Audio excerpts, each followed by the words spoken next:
ఆ కుష్టు తనకు తర్వాత ఇస్తూ వచ్చాడు. చూడండి, గెహాజీ ఎలీషా దగ్గర ఉన్నటువంటి వ్యక్తి. ఎలీషా జీవితం ఎలా ఉందనంటే, ఏలియా పిలవగానే వచ్చి దేవునికి మొత్తంగా సమర్పిస్తూ వచ్చాడు, ఎంతో సంతోషంగా ఇస్తూ వచ్చాడు. గెహాజీ ఏం చేశాడంటే, మనిషి అయితే ఆ దైవజనుడి దగ్గరే ఉన్నాడు, కానీ తన హృదయం ఎక్కడ ఉందంటే బయట తిరుగుతూ ఉంది, నయమాన్ని తెచ్చేటువంటి కానుకల మీద ఉంది.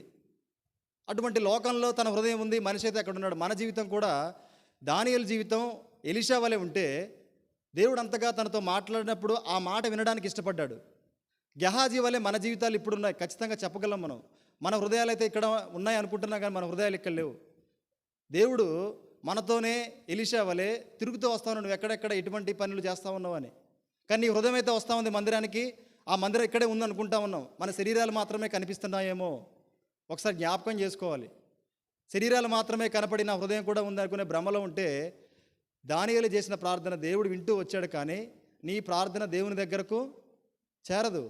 ఆ ప్రార్థన నీ హృదయం ఎక్కడైతే గెహాజీలాగా తిరుగుతూ ఉందో, నేను ఇక్కడికి వచ్చాను, ఈ సమయం అంతా అక్కడ ఉంటే నా పని అది అవుతా వచ్చేది కదా, లేదా ఈ సమయంలో అక్కడ ఏం జరుగుతూ ఉందో, లేకపోతే లోకంలో ఉన్నటువంటి వాటి గురించి, మందిర సమయమనే కాదు, ఏ సమయమైనా సరే దేవుడికి నీ హృదయాన్ని ఇవ్వకుండా కేవలం ఒక బొమ్మలా మన శరీరాన్ని మాత్రమే ఉంచినప్పుడు, దేవుడు నీ శరీరం దగ్గర ఉంటాడు, నీ హృదయం దగ్గర ఉంటాడు. నీ హృదయం ఏం ఆలోచిస్తూ ఉందో, నీ తలంపులు ఎలా ఉన్నాయో చూస్తాడు. నువ్వు నీ శరీరాన్ని మాత్రం మందిరంలో చక్కగా మంచిగా క్రమశిక్షణగా ఎంతగా పెట్టినా సరే, నీ హృదయ క్రమశిక్షణ సరిగా లేకపోతే దానియేలు వలె మన ప్రార్థన దేవునికి వినబడదు. ఎంత ప్రార్థించినా వృధానే. ఎంతమంది ప్రార్థించట్లేదు చెప్పండి. అమాయకులు, తెలియని వాళ్ళు, పాపం వాళ్ళని నడిపించేటువంటి దైవజనులు వారు గుడ్డివారు ఏంటి, ప్రార్థన చేసేవారికి గుడ్డివారుగా మారుతూ ఉన్నారు. చూడండి, ఎంతమందిని మనం చూసుంటాం మన అనుభవంలో. అంటే సరైనటువంటి వాళ్ళ హృదయం దేవునికి ఇవ్వాలి, దేవుడు ఏం చెప్తే దానికి తగినట్టుగా మన హృదయాన్ని మార్చుకోవాలి. అది లేదు. గెహాజీ వలె మందిరంలో ఉంటా ఉన్నాం, మందిరానికి వెళ్తా ఉన్నాం, సహవాసం పెద్దది, మందిరం పెద్దది అనుకుంటా ఉన్నాం, కానీ మన హృదయం ఎక్కడ ఉందంటే దేవుని దగ్గర లేదు. గెహాజీ వలె లోకానుసారంగా తిరుగుతూ ఉంది, వాటి మీద ఆలోచన పెట్టుకుంటా ఉంది. ప్రార్థించినప్పుడు ఏం తెలుస్తుంది? అందుకే అంటా ఉన్నాడు ఎలీషా, నీతో నేను రాలేదా? వెళ్ళాడు. తన మనస్సు తనతోనే వెళ్తూ వచ్చింది. దేవుడి మనసు కూడా నీతోనే ఉంది. ఎక్కడెక్కడ ఏం చేసావు అన్నీ చూసింది దేవుని మనసు. ఇక్కడికి వచ్చిన తర్వాత అవేవి నువ్వు చేయనట్టు ప్రార్థన చేస్తే దేవునికి నీ మాట వినపడదు. ఇక్కడ అవన్నీ ఒప్పుకొని ప్రభు యొక్క రక్తంలో కడగబడిన తర్వాత ప్రభు ఖచ్చితంగా మన మాట ఆలకిస్తాడు. దానియేలు అదే తన జీవితంలో చేస్తూ వచ్చాడు. తన మనసునే దేవునికి ఇచ్చేశాడు. ఇంకా ఎక్కడ ఉంచాల దేవుని దగ్గర తన మనసును ఉంచాడు. అదొకటి తనలో క్వాలిటీ. రెండవదిగా చూస్తే 10వ అధ్యాయం 12వ వచనం దానియేలు గ్రంథము.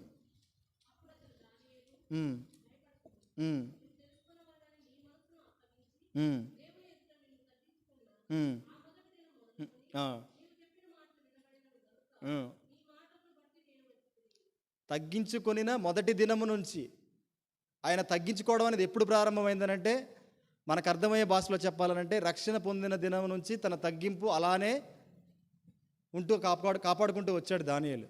అందుకే ఏం చేశాడంట, తన మాట దేవునికి వినబడతా ఉంది. ఆ తగ్గింపు ద్వారా తన మాట దేవునికి వినబడతా ఉంది. మన తగ్గింపు ఎలా ఉంటుందనంటే, యేసు ప్రభువారే ఫిలిప్పీలో మనం చూస్తాం కదా, 2వ అధ్యాయం 6వ వచనం నుంచి, ఆయన ఎంతగా తగ్గించుకున్నాడనంటే సిలువ మరణం పొందినంతగా తను తగ్గించుకున్నాడు. కానీ మనిషి ఎంతగా తగ్గించుకుంటాడంటే, నీ పక్కన వారు చూడనంతగా, లేదా నీతో ఉద్యోగం చేసేంత వ్యక్తి చూడనట్టుగా, లేదా నువ్వు సువార్త చెప్తున్నప్పుడు ఎవరు చూడనప్పుడు నువ్వు సువార్త చెప్తా ఉన్నావా, అసలు నువ్వు క్రైస్తవుడు అని ఎవరికి తెలియకుండా నడిపేంత వరకు మన తగ్గింపు ఉంటుంది. ఎవరైనా చూస్తూ ఉన్నారు అనుకోండి, దర్జాగా సమాజంలో ఒక మంచి పలుకుబడైన వ్యక్తిలాగా ఇటువంటి వాళ్ళు చూసే కాబట్టి ఇంత కాన్ఫిడెంట్ చెప్తా ఉన్నా. వాళ్ళు ఎలా ఉంటారంటే, ఆదివారం వచ్చినప్పుడు మందిరంలో వాళ్ళ వస్త్రధారణ కానీ, వాళ్ళ ప్రవర్తన కానీ, అందరితో మాట్లాడే విధానం కానీ, వీళ్ళు సంఘంలో చక్కగా అన్నింటిలో పాలు పొందేవారు, ఎంతో విశ్వాసుల్లాగా ఉంటారు. ఎప్పుడైతే ఇది అయిపోయిందో, ఆదివారం అయిపోయిందో, బయటకు వస్తారు. బయటకు వచ్చిన తర్వాత రిపోర్టర్స్తో మాట్లాడేది కానీ, అధికారులతో మాట్లాడేది కానీ, ఊర్లో ఉన్నటువంటి పంచాయతీల్లో కానీ వాళ్ళే ఉంటారు. మాట్లాడకూడని మాటలన్నీ మాట్లాడతారు. అంటే ఏంటి, ఎక్కడుంది తగ్గింపు? మందిరంలో తగ్గింపు సరిపోదు. మన శరీరానికి ఉన్న తగ్గింపు, మన హృదయం ఎంతగా తగ్గించబడాలంటే యేసు ప్రభు వారు ఎంతగా తగ్గించుకున్నారు. ఆయనే మనకు మాదిరి. సిలువ మరణం పొందినంతగా అంటే ఏంటి, మరణించాడు సిలువలో దేవుడు మన కొరకు. అంటే నువ్వు నేను ఏమవ్వాలంటే చనిపోవాలి. మనం అనే దాన్ని మనం చంపేసినప్పుడే అది సరైనటువంటి తగ్గింపు. ఆ తగ్గింపు కలిగినటువంటి వ్యక్తి దానియేలు మొదటి దినము నుంచి దేవదూత వచ్చి మాట్లాడే వరకు కూడా తన తగ్గింపు, అదే తగ్గింపు దానియేలుకు ఉంది. కాబట్టి ఎందుకు ఈయన మాటలు వినబడా చెప్పండి? ఈయన మాట్లాడిన ప్రతి మాట దేవునికి వినబడదు. ఈయన తలంపు ప్రతి ఒక్కటి దేవుడికి తెలుస్తూ వచ్చింది. దేని కొరకు ఇతను ఎక్కువగా భారంగా వేదన చెందుతూ ఉన్నాడనే విషయం దేవునికి తెలుస్తూ వచ్చింది. కాబట్టి దేవదూతనే పంపాడు. పడిపోయినప్పుడు తను ముట్టాడు, నిలబెట్టాడు. ఎన్నో విషయాల్లో కూడా మనం పడిపోతాం, కానీ నిలబడేటువంటి ఆలోచన ఉండదు. చెప్తాడు కదా పౌలు ఎన్నో విషయాల్లో ఏ విషయంలో మనం స్థిరంగా ఉండాలని. రక్షణ పొందుతాం, ఆ రక్షణ ఎప్పుడో మన జీవితాల్లో పడిపోయింది. మన విశ్వాసాన్ని బట్టి మనం పొందిన రక్షణ ఎప్పుడో రక్షణ అనే పేరు చెప్పుకుంటాం, కానీ మన విశ్వాసం ఎప్పుడో పడిపోయింది. స్థిరమైనటువంటి విశ్వాసం గురించి పౌలు అన్ని పత్రికలు ఎందుకు రాశాడనంటే, అక్కడ ఉన్నటువంటి అన్ని సంఘాలు కూడా విశ్వాసంతో రక్షణ పొందారు, కానీ స్థిరమైనటువంటి విశ్వాసం ఏ సంఘానికి కూడా లేదు. అందుకే మనం చూస్తాం కదా, కొలసీలకు రాసిన పత్రిక 2వ అధ్యాయం 7వ వచనంలో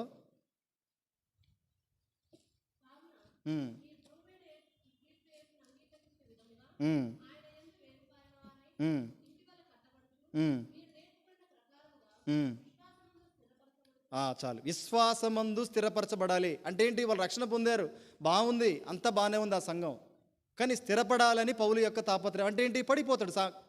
కామన్గా క్రైస్తవుడనేవాడు పడిపోతూ ఉన్నారు. కానీ మనం ఏం చేస్తూ ఉన్నాం అంటే, రక్షణనే ఆధారం చేసుకుంటా ఉన్నాం, రక్షణ పొందినటువంటి రోజునే ఆధారం చేసుకుంటా ఉన్నాం, కానీ మధ్యలో పడిపోయినటువంటి స్థితిని మనం జ్ఞాపకం చేసుకోకుండా మన జీవితాన్ని ఇదే విధంగా బాగుంది అనుకుంటే దేవుడు మన ప్రార్థన ఆలకించడు. పడిపోయాం మనం ఎప్పుడో. అక్కడ ఆ దేవదూత వచ్చి అటువంటి దానియేలునే, అంత మంచి విశ్వాసమైనటువంటి దానియేలుని నిలబెట్టాల్సిన అవసరత వచ్చింది.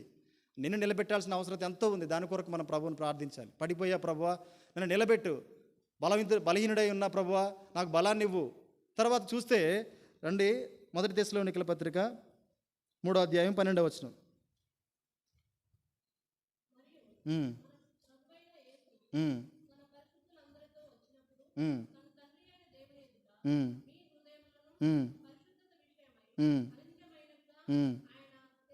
స్థిరపరచుటకై చాలమ్మా, పరిశుద్ధత విషయంలో స్థిరత్వం కావాలి. ఎప్పుడో దేవుడు మనల్ని రక్షించుకున్నప్పుడు తన ఆత్మ చేత మనల్ని బలవంత పెట్టి మనకిచ్చిన రక్షణ, ఆ తర్వాత పరిశుద్ధాత్మని నింపుకొని ఆ స్థిరత్వం కలిగి ఎప్పుడైనా దేవుని కొరకు పరిశుద్ధాత్మ నాలో ఉంది, ఆ పరిశుద్ధాత్మ ద్వారా నేను ఒకరికి దేవుని మాటలు చెప్పా, నేను నడిపించబడ్డా అనేటువంటి అనుభవం మనకుందా? పౌలు అదే ఆ సంఘానికి చెప్తా ఉన్నాడు తెస్సలోనికలకు రాస్తూ. అది వారిలో లేదు. ఎప్పుడైతే ప్రభు ద్వారా రక్షింపబడుతూ వచ్చారో వారిలో లోకానుసారమైనటువంటి బోధలు ఎన్నో వచ్చి ఆ తెస్సలోనిక సంఘాన్ని మొత్తం మారుస్తూ వచ్చాయి. ఏమైపోయారంటే పరిశుద్ధాత్మకు దూరంగా వెళ్ళిపోయారు. అంటే వారిలో స్థిరత్వం లేదు, కోల్పోతూ వచ్చారు. పరిశుద్ధాత్మను కోల్పోయినప్పుడు మన ద్వారా జరిగే పనులు సాతాన్ని ఎంటర్టైన్ చేస్తాయి, కానీ దేవుణ్ణి ఏ విధంగా కూడా మనం విన్నాం కదా నిన్న, దేవుడు మెచ్చుకునే విధంగా ఉండవు, సాతాను మెచ్చుకునే విధంగానే ఉంటాయి. పరిశుద్ధత విషయంలో మనం పడిపోయామా, నిలబడ్డామా? దానియేలుకే అవసరం వచ్చింది కదా. తర్వాత చూడండి, తెస్సలోనికి రాసిన 2వ పత్రిక 2వ అధ్యాయం 17వ వచనం.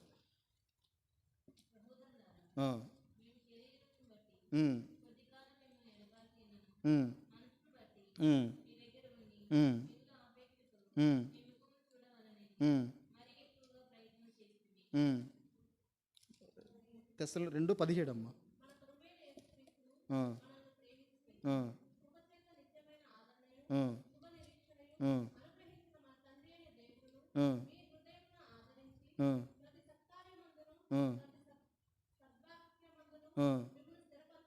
సద్వాక్యమందు స్థిరత్వం మనకు అవసరం. వాక్యంలో స్థిరత్వం అవసరం, పరిశుద్ధతలో స్థిరత్వం అవసరం, విశ్వాసంలో స్థిరత్వం అవసరం.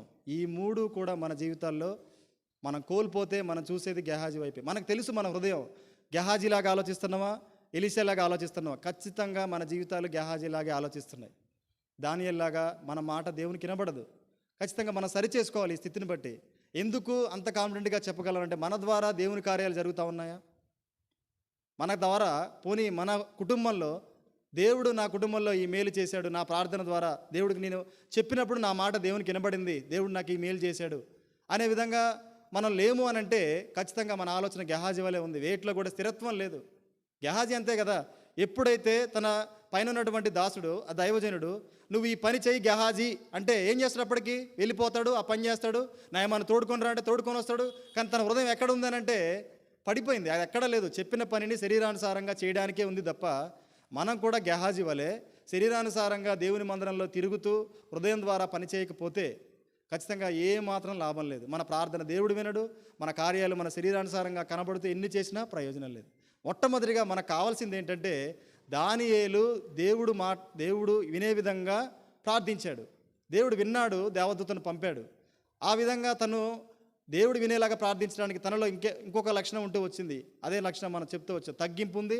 తగ్గింపు తర్వాత తనకు భారం ఉంది కదా. ఆ భారం ఎంతో అవసరం క్రైస్తవుడిగా. నేను రక్షింపబడ్డాను చాలు అనుకుంటే మన జీవితాల వల్ల ఏ ప్రయోజనం ఉండదు. మన రక్షణ పొందిన తర్వాత ఎంతో భారం ఉండాలి. మరి పౌలు అన్యుడు, నేను రక్షింపబడ్డాను చాలు అనుకుంటే, నేను రక్షింపబడ్డాను అనుకుంటే ఈరోజు మన దగ్గరికి ఈ గొప్ప సువార్త రాదు. తను ఎంతగా తన రక్షణ, తన భారాన్ని, ప్రభు తనకిచ్చినటువంటి భారాన్ని ఒక 2 మాటలు మనం చూసుకొని ముగించుకుందాం రండి. తిమోతికి రాసిన పత్రిక 1వ అధ్యాయము 18వ వచనం.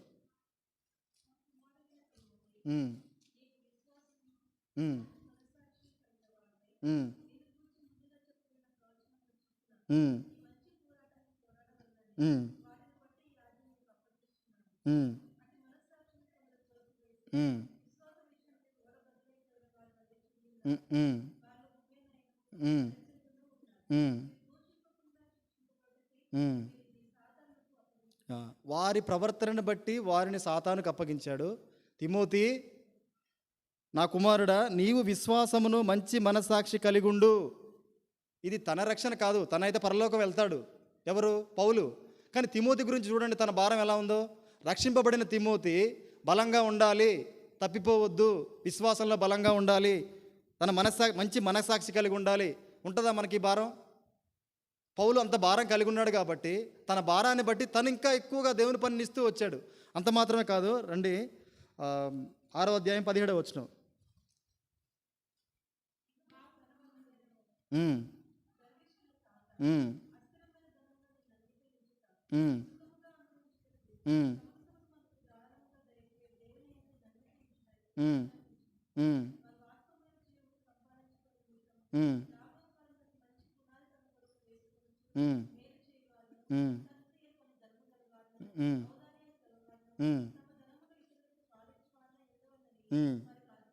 తిమోతి, నువ్వేం చేయాలంటే, ఆయన రక్షింపబడ్డాడు.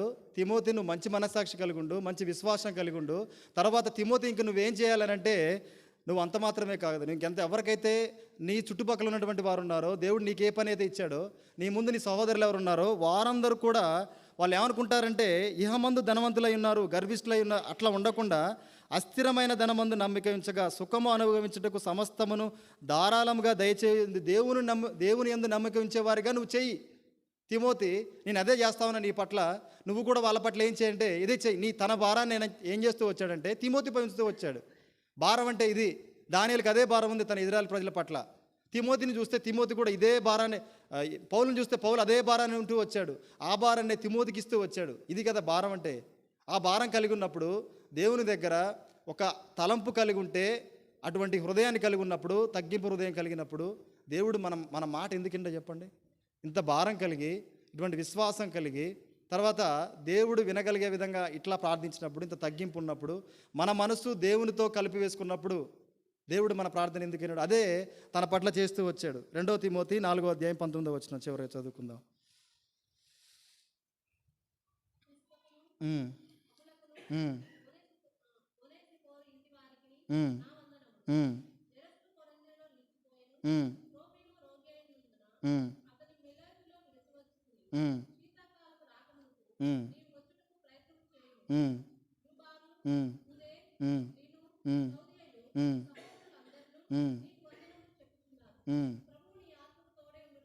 ప్రభు సువార్త భారం ఎంతగా కలిగి ఉన్నాడంటే, ఎవరికి వారికి ఏ ప్రాంతానికి సువార్త ఎట్లా ఏంటి అన్ని నిర్ణయించుకొని వాటి గురించినటువంటి ఎంత పట్టింపు కలిగి ఉన్నాడో చూడండి, ఎంత భారం కలిగి ఉన్నాడో చూడండి. అతనికి అప్పుడు వయసు ఆల్మోస్ట్ వయసు మీదకి వచ్చేస్తూ ఉంది పౌలుకి.